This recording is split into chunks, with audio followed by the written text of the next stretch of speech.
we want God to come into us, but we don't want to come into him. And so it's a patience for those that are willing to come into him, to come into there was a prophetic word, all places in me are new. In my father-in-law's funeral this week, and in the things that we've gone through, we talk about I had a conversation at the funeral home the other day about, in my father's house are many mansions. Those are dwelling places in him that Christ is opening. It's not just die and get a brick house. It's places when Jesus died and Christ was given to us that it unlocked. It continues to penetrate new places in him and unlock the deeper administrations and mind and will of God. And that's what's going on. And so I don't know. I know I'm not really preaching to you a message today. I'm really trying to show you. I hope to some degree that it awakens you to really, when you look at a house, that sometimes you see and things are just different there. Sometimes I see people, sometimes I don't. Worship's changed. We'll have 250 people one week and 125 the next, and it's just, don't despise the day of small things, because there are administrations at work in people, right? God doesn't work in buildings, he works in people. And so there are administrations that are happening. There are doorways that are being unlocked and opened in people.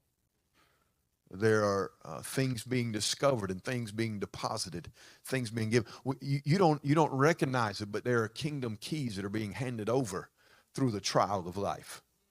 There are kingdom keys that are being released, right? Watch this. When Jesus had a conversation with his guys and was asking them, who do you say that I am? Peter said, you are Jesus Christ, Son of the living God, so on and so forth.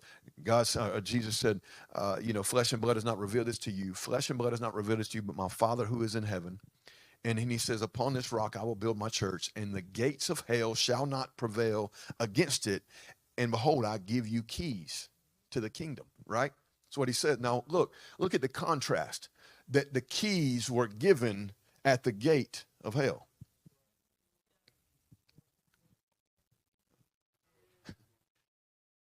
And so James says, count it all joy when you fall amongst various trials.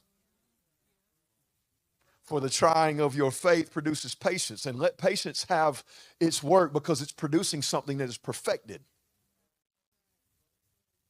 They're communicating the same thing. Is count it all joy when you come up against the gate of hell, because I'm actually preparing you for a kingdom key. Right? So we look at even the affairs and the afflictions of our life, in the history of this church, the history of our own personal life, the things we've gone through, the ebbs and the flows. We've seen the gates of hell, and you're like, well, ain't God, what's God doing? Everything looks dark, everything looks hot. Well, it did to them too, when he literally carried them. He carried, if you don't really know the context of the story, he wasn't only talking metaphorically or spiritually. He literally carried them to a cave in the city in Caesarea Philippi. He carried them to a cave where they had pagan worship, idol worship, and they literally it was the pagan god Pan, which is where we get the word pandemic from. Right? And what does pandemic do? It shouts its cry to create fear. Well, that's what the pan god did. It let out loud shrills and shrieks to establish fear in the hearts of the people in the territory. And there were people that will worship that. And they literally called that cave that he walked them to at the top of that mountain the gate of hell. So he not only was talking about it metaphorically and spiritually, but he literally carried them to the territory, to the city where the people had given it the name, the gate of hell. So he carried them to the place they should not have been. He carried them to a place where it would seem like kingdom people would never go.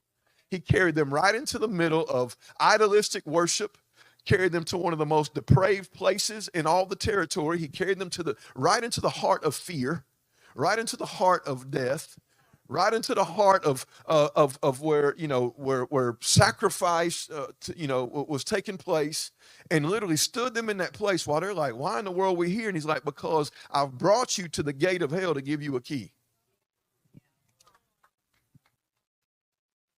Do y'all hear me?